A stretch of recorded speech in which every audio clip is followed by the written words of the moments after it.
All right, so we have already dived into part one. And if you didn't catch part one last week about the financial team and why it's so important for you to set up your financial structure, then make sure you check that out. But now this week, let's dive into part two, where Mariette and I are going to focus on walking you through the steps of setting up that financial system and your softwares to get your books all the way together, my loves. So, are you ready for part two of financial system structures and teams?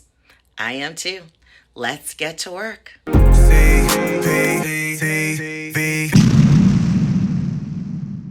All right, so let's talk about this process, right? So what is the step-by-step process?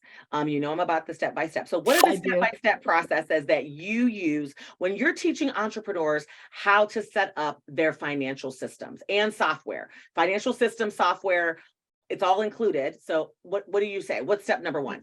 Yeah, honestly, step number one, we just did it. So step number one is understanding, or at least being on the same page with a business owner, that they know that they need a money in and money out system. So that's it. We all need to be in agreement with that, meaning them, the business owner, with whoever is going to support them on that. So we need at least be in agreement of that, because I'll just be honest, if the business owner is not, nothing's going to happen.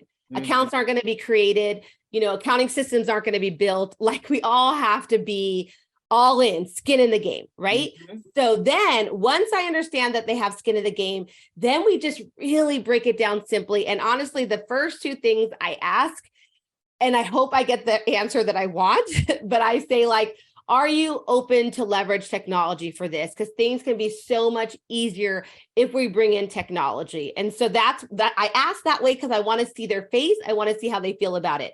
If they're like, well, what do you mean? Like Excel? Like, what do you mean? I let them answer, right? I want to hear what they think technology is. Okay. And I'm like, well, not really, but, and then I'm like, but do you use Excel? Because that's already a good thing. That helps. Yeah, that helps, because then they have some numbers maybe in some kind of spreadsheet where we could take that spreadsheet and actually import it into a software, right? So then, or if they're like, oh, I don't do anything, I still use, paper, pen, I still have like a journal. And so right there, honestly, CP, we got to stop, because I'm like, there's an actual barrier here. We have a digital barrier. My question, if someone says I use paper and pen, I'm like, and do you still use a rotary phone? Like, does your phone have a cord on it? Is it still like pinned up to your wall on a nail? Does it ring? Does it have a busy signal when you're on it and someone else calls? I mean, because if someone is still saying that in 2023, yeah. But guys, if you are still using paper to track your financials, do you laugh? Like, I laugh when my mom says, like, grab my checkbook. I'm literally like, you have a checkbook? Like, why are you paying for checks, Mom? Like, what? I'm laughing. I'm not laughing at you. I'm laughing with you. With you, of course. I'm laughing with you. Always with you. Dude, the system itself, the actual software, the technology itself will be the same price as buying a checkbook and filling out the time that's going to take to fill out that little thing in there. So come on. You can't be using paper. It's going to be impossible to track it accurately, and you don't have time for that. You're supposed to be selling. You're supposed to be marketing. You're supposed to be making money. You're not supposed to be balancing on an illegal pad. All right. So and I love that, because I'll be honest, when you're saying step by step, we also have to be aware that based on the answer there, like in my case, as an accountant supporting business owners, and also as a technologist, meaning all of my business owners will always digitize. They will always move into an electronic system, always. So just so you know, that's how I roll. Okay. But I also have to meet them where they're at. So I have to be like, okay, so you're still using Excel, or you're still like, yeah, I try to put things in Excel. To be honest, I have like a cash receipts book. I do trade shows. I just get cash on my PayPal or with my Square. And I'm like, okay, so guess what we're going to have to do right now? Because they're like, but can you still set me up on QuickBooks? Like, that's all they want, right? But can you get me on QuickBooks? And I'm like, yes, but we actually now have to add a gap. We have to fill a gap here, because we need to first get your documents and your data into a place that I can convert it into a way to get into QuickBooks. You have a missing step here, right? And so then we have to stop, honestly, and I have to talk about, like, hopefully they're doing banking online, right? So hopefully they have bank online, because if they bank online, honestly, then we just accelerated the process, because obviously I can download everything out of the bank online and still import it. But there's a conversation that has to be had. Okay. So that would be one example. Now let's do, of course, perfect example. Of course, I'm in a software. Of course, I'm doing banking online. Of course, I'm on Google Drive, so they already did their homework, these people, right? So they literally, in that same appointment, I could already say, here's your checklist, have this ready for next week's appointment, and we're going to literally set up your QuickBooks. So that first session is critical to know whether we need to have an intermediary session and then get to a software solution, or if we can just go right into it in the next session. And make a note, guys, intermediate session means it's going to cost you more. Oh, yes. So if you've been avoiding getting technology from the very moment that you open up your business bank account, so you open up your business bank account and then you don't get your software because you're avoiding paying the 15 or 16 or 20 bucks or whatever it is for whatever 40 bucks for whatever QuickBooks online system you ultimately end up in, you're going to still end up paying it. Probably more, because when you are at a point where you have to have a bookkeeper or a financial team in place, they're going to charge you more in order to get that stuff done. So you're just prolonging the inevitable. Do not make that mistake. I made that mistake before. And you guys have heard my story, went through a divorce, made the mistake, was using our joint account to pay for things for my business. And when it was time to divorce him, I had to let the business go because it was our business. Even though he wasn't doing nothing, it was our business because I used our money to pay for things. I just want to put that out there. No, and I want to, for the bookkeepers and accountants out there, I do want to give them props, where we have gotten to a point now that, let's say that first meeting, and they have to have an intermediary meeting, right? So what we do is we really do want to empower that business owner before we meet them again. So we basically tell them, make sure you have access to all your banks online. Make sure you do set up your Google Drive. And guess what? I have a YouTube channel that has, how to set up your Google Drive. So we send them a link to a couple videos that we have, or we use Loom, a video software online. And we say, we're going to send you a video literally on how you go do all these things. Follow that video step by step and be ready for next week's meeting. So many people, luckily in my industry now, we're actually accountants / technologists. So we want to set that next meeting up for success. So we'll give you a checklist. You got to go do your work, right? And like Cheryl said, it's going to cost you now, because when we could have done this in 2 meetings, it's going to take 3 meetings. And that doesn't mean we're going to charge you less, because it's our value. We're giving you 3 meetings with massive value. So you got to pay for 3 meetings. Not a big deal though, guys. Pay for your 3 meetings if you're in this scenario, and then fly high. Fly high is an amazing system, right? Yeah. So you've gotten, now you give them the checklist. They've got the checklist done. They've done your part. You are now in there and you have connected. They've registered for their QuickBooks account and they've connected, right? Yeah. So I may be skipping, but they connected to their bank account, because I think that's kind of like the area that I take people up to. Connect it to your bank account. I've seen that. Yes. And then once you connect it, meaning, and it's really easy to do. I mean, it like pulls all of your transactions out of your business bank account into the system, so that you're not logging into your bank account to see, you're actually looking at it from an accounting perspective. Yes. It's actually putting it in and saying, all right, this is it. This came in, this went out. And now what should the next step be once they've connected? Okay. So you're absolutely right that next step, after you've done the intermediate work, and I would meet with you probably for like 30 minutes just to make sure you did your homework, right? So I know that the next very long meeting, which is probably gonna be a few hours, is where we do the work in QuickBooks. But I'm gonna tell you, CP, right now, after over 20 plus years serving business owners, I do not let them connect their banks. Okay. No, do not connect your bank, okay? Do not connect your banks. And here's why, everybody. Not because I don't trust you, not because I don't believe you're intelligent. It's because what CP started with in the very beginning of this episode is that she said that based on your business, based on your industry, based on how you run your business day to day, there's a chart of accounts that needs to be set up. And that chart of accounts gets set up and then connects to all of the money transactions.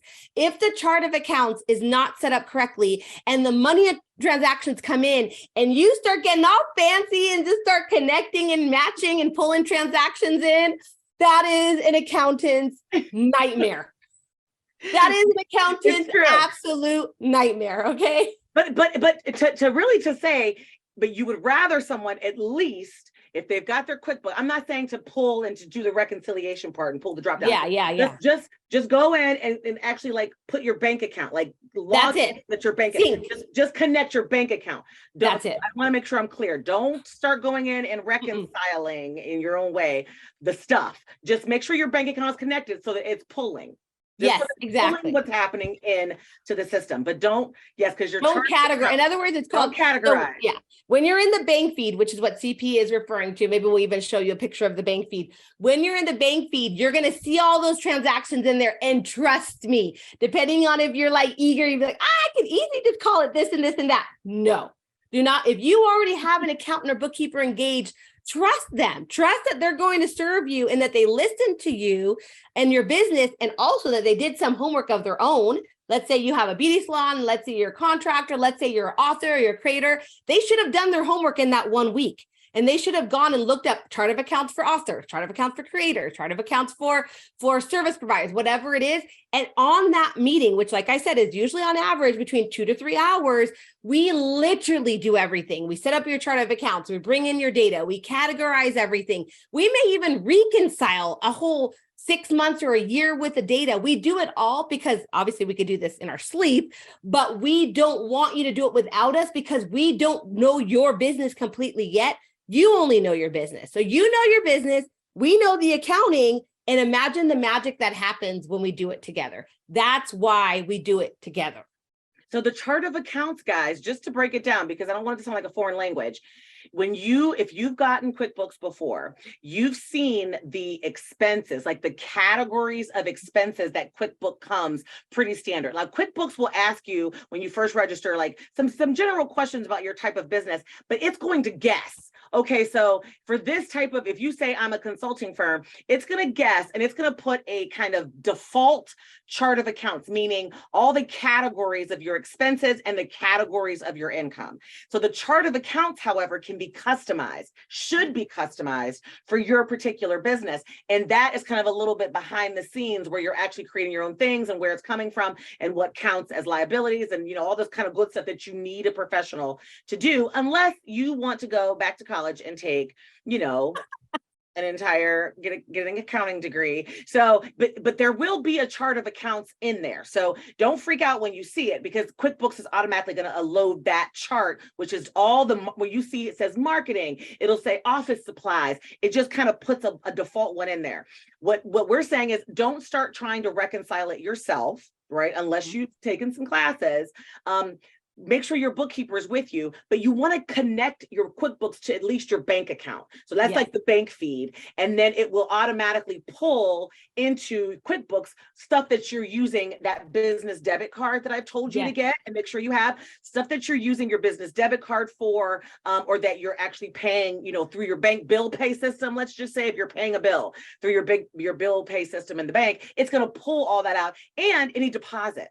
So any money that you've made, it's going to pull that in as well. And then you and your bookkeeper are going to, in this session, go through, and she's going to say, what is this? What was this for? And then she's going to know, all right, this gets actually, we need a chart of account. We need an account as an expense for this. Like for me, so you may not have the same expense. I have an equipment expense, and my equipment expense includes my video cameras and my lights and my lenses, and you may not have that. So you may not need that type of a chart, but that was one, for instance, that wasn't automatically included in my QuickBooks default.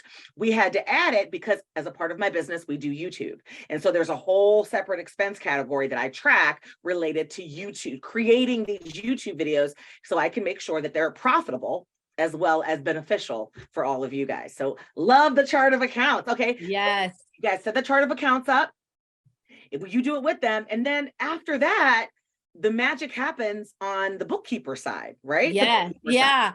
Well, here's what happens again, I'm really excited that we're sharing this story. I don't usually show like behind the scenes of what happens in sessions with my clients, but this is literally what happens. I kind of gave you like either the 2 sessions or the 3 sessions, and we always call that, from our industry, it's usually the small business consulting sessions. So many of us are consultants altogether. We're not just accountants, we're not just tax professionals, we're not just technologists and expert in softwares. We're all of these things, by the way. At least most of us have realized that's the way you succeed in our industry now. We have to know all these things. So let's assume we're in that last session, and I want to share, well, it's really the last setup session, but after that, remember, now you have to choose whether you want to engage with this bookkeeper monthly, quarterly. You still create a relationship with them, but this is just to set you up for success. So we're in that last consulting session for setup. And here's what happens, everybody. Very similar to what CP said, but I want to go a little bit more detailed. So I'm going to give a real life example. So I've worked with the real estate industry for many, many years.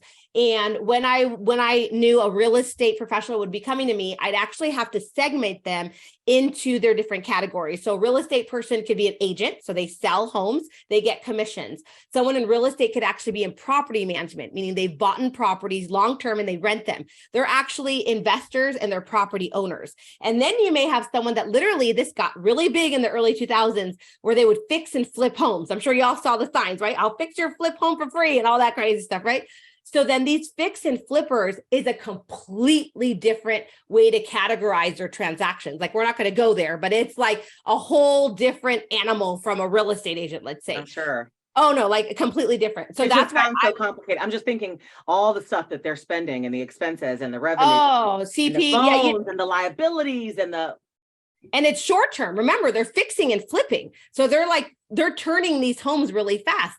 So the reason why I give you this example is that in that session, right? If it was a fix and flipper, it would be a 4-hour session, everybody, 4 hours minimum, because their chart of accounts were in the hundreds. I would have hundreds of accounts because I'd have to set up their properties. I'd have to set up them as short term. And then I'd have to set up how they're actually purchasing, how they're doing expenses, very complicated.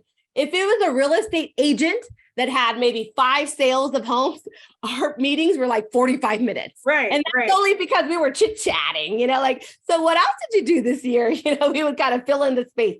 So the reason why I say this is that you have to know your own business and have to be prepared. Like, is your business more complex? Do you have to make sure that in that last session, you really sit there with your notepad, and most of us record our sessions, right? We have a Zoom session and we record it because you need to go back and look at that again and say, did I miss everything? Did I miss anything? Did I tell that person everything they need to know? Because now afterwards, this should be, as CP said, working automated. It should be magic. Things just categorize automatically only if you set things up correctly in that session. So that's super important. So based upon what you just said, I mean, I think that the answer to this is clear, but I want to make sure that I am asking it so that everybody watching knows. Okay. If you do it early enough in your business career, in your entrepreneurial journey, it's less complicated. It's going to happen faster because your business only becomes more complicated as it gets bigger.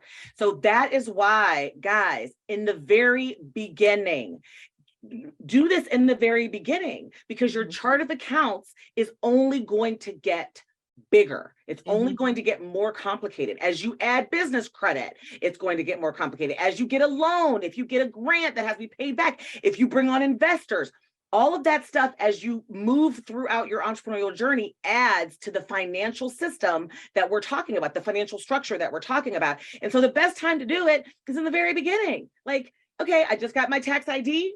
I haven't really done a whole lot. Let me set up my books, and that way you can have your bookkeeper and you can say, here's my vision. This is where I see the business going, and you guys can create it as much as you can, but don't worry. That's why I have that big strategy meeting at the end of the year with my financial team, because they're like, all right, CP, what bright ideas you got coming at us in 2023. And that's when I'm like, oh, here's my list. And then they start like rambling off and they're like, my bookkeeper's like, all right, so that means we need to add this. We need to add that. We need to potentially do this. Let me go in and make sure that Stripe is set up properly and that the systems that are collecting it is set up properly so that it's easy for her when she pulls reports. She's like, make sure you add me to this account. Oh, you got a new credit card. Make sure you add me to this so I can pull it for you. I mean, there's so many different things that we do that if you do it in the very beginning, it'll make this so much easier. And ultimately, to keep it real, it'll be cheaper for you in the very beginning to do than to wait if you're a fixer flipper till you've got 5 houses that you're flipping at the same time. And I want to give you an example based on what you just said. And I'm going to give you my example. So after 20 plus years as a practitioner, as an accountant and tax professional, I actually opened a new business, which is Master Books. It's a learning center. So it's a platform where I'm building courses, I'm teaching workshops, things like that. So when I went ahead and of course created a brand new QuickBooks, a brand new chart of accounts, at first my line item was just like education income. Like I'm getting income from education. Like I didn't really know because I'm a brand new entrepreneur again. I've never been an educator by trade, right? So I had one line item that said education revenue. Okay. Again, it's kind of funny to say that, but I was like that too. I'm like online courses. yeah. You don't really know, products. Right? Mine was like digital products. Then I'm like, wait a minute, there's PDFs, there's books, there's ebooks, there's all this stuff. Exactly. Exactly your example. So what you just said is what I was going to laugh about.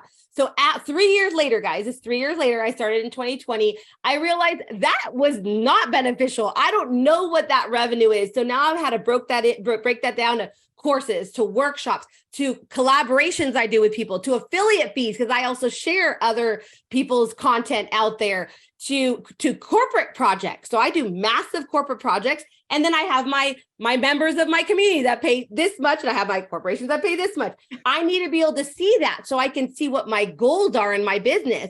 And so what CP just said was so perfect, because it's okay if at first your chart of accounts like, super simple, but then allow yourself to be like, that didn't help me. Like when I had my meeting with my accountant, like that didn't allow me to make any decisions about my business. And so then, and if you feel at that point, you're like, but I don't know what it's supposed to look like.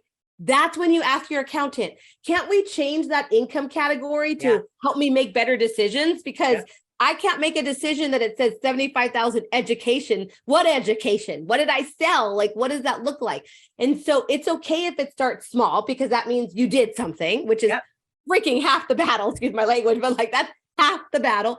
But then don't be afraid in those monthly or quarterly meetings to tell your accountant, I know we said to just have education revenue, but I can't make a decision off of that. Like, I don't know how my business is doing. Right? And you saw it come to life when we did the boot camp, because like in day 2, everybody was in the boot camp. I'm like, all right, today is the day that you pull all your financials and you review them. I need you to tell yourself, I need you to figure out, assess your business. I need you to figure out where money is coming from, what's costing you money, what's making you profit. If you can't answer those questions in your business for yourself, not to the public, not to your customers, not to your family and friends, but to yourself, you can't make decisions. And people oftentimes say, well, CP, how do I pick a price for my products? Well, the very nature of picking the price is the very first time you do it, it's going to be a guessing game for sure, right? But the next year, when you're adjusting that price up or down, it should be based off of real, true data. That's the only way that you're going to get to a point where that price point can truly be controlled to increase your profits and to grow your business. The very first time, I don't even like it to be arbitrary. I do a little bit of research with whichever method I use. It has to be kind of close to that. But after that first year, even really for me, probably that first quarter to 6 months, I'm able to say 6 months, usually when it's a brand new product, I'm able to say, oh, wait a minute now. No, I need to make an adjustment mid-year because this right now is not profitable. Because for that particular product, I can see the revenue. And for that particular product, I can see the expenses.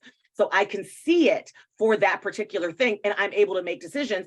That's the only way that you're going to get to the perfect price, guys. It's the only way that you're going to get to the perfect product. It's the only way that you're going to know if you should get rid of a product or service, because oh my God, I looked at this and all of last year, I didn't make no money. I ain't doing this. And I don't like to do it, please.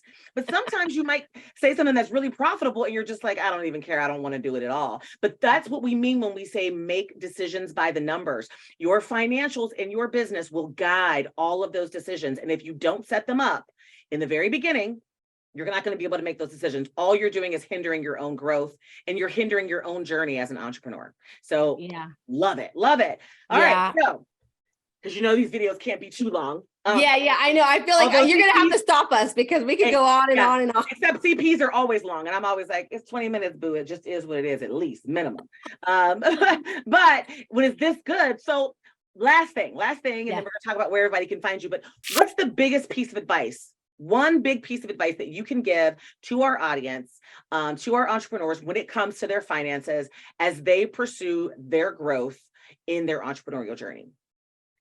Honestly, I think the biggest piece of advice is to release any shame, release any negative talk about how you suck at numbers, how you're bad at finance, how you don't like, you don't have a relationship with money, you don't know how to manage your money. Like, let's release all that. And I'm going to tell you why, because you can learn all of that. 100. You can learn all of that. So I'm going to leave it at that. Girl, I literally chimed in with that's 100 because I was literally that person. I mean, I'm good at a lot of stuff. I'm very smart at a lot of stuff, but numbers, well, I shouldn't say numbers is not my thing because numbers are my thing. But in the beginning, I just my dad was an accountant. And I mean, he just had these books on our living room table, like growing up. I mean, it created like this block because, my stepdad, he had these books, remember those old school books where like, it was the ledgers and it just created this anxiety in me. So I had like a total block against accounting and I just hated it. And then when I became an entrepreneur, I'm like, yeah, no, you got to get your whole accounting life together and you have to embrace it. And let me tell you what made me embrace it. I don't use those books, y'all. I use technology. That's what made me embrace it because the technology allows me to clearly see what is going on in my business. Like I can go in any given day and I go in actually sometimes multiple times a week, but at least once a month, I go in and I'm able to see how did we do last month? What's our cash flow projection? When should I be planning to buy this new camera if I can look out and say, wow, in August, we're projecting to be triple what we normally are. The summer, I'm not going to be touching this camera. I can make decisions about when I can even make purchases, when I can hire people, all of those things around those numbers. So y'all need to get together. And what's the software that you recommend? I think we've kind of led to it. But. Yeah, definitely QuickBooks. And maybe we're going to have a whole nother session just on QuickBooks. But yeah, definitely QuickBooks. But remember, QuickBooks is the core of your accounting solution, and you may have to grow with QuickBooks. So you may have to add other apps and other solutions. But yeah, I like to start with QuickBooks. Absolutely. All right, guys, we have talked about some real golden gems. Again, I know that this kind of topic will probably need to transition into multiple videos, I'm sure. So let us know what your questions are. Let us know what your questions are in the comments below.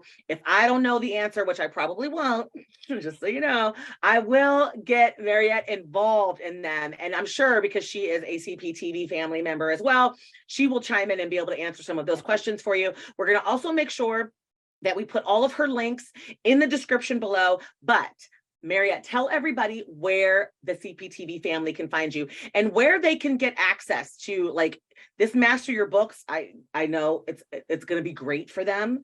So where can they find you and where can they get access to it? Links down the bottom, guys. Yeah, links on the bottom. So masteryourbooks.com. It's super simple, masteryourbooks.com.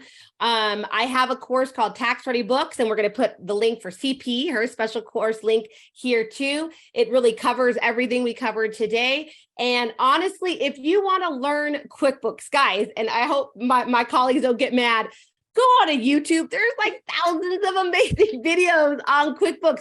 QuickBooks themselves, Intuit has a beautiful YouTube channel, and many of my peers and colleagues have created amazing YouTube channels. So learn there, but then connect quickly with your bookkeeper so you can really set yourself up for success. Awesome. Thank you so much for coming today and dropping these gems and giving away this free knowledge that people typically pay you for. I know. I so appreciate your time because it's a big deal.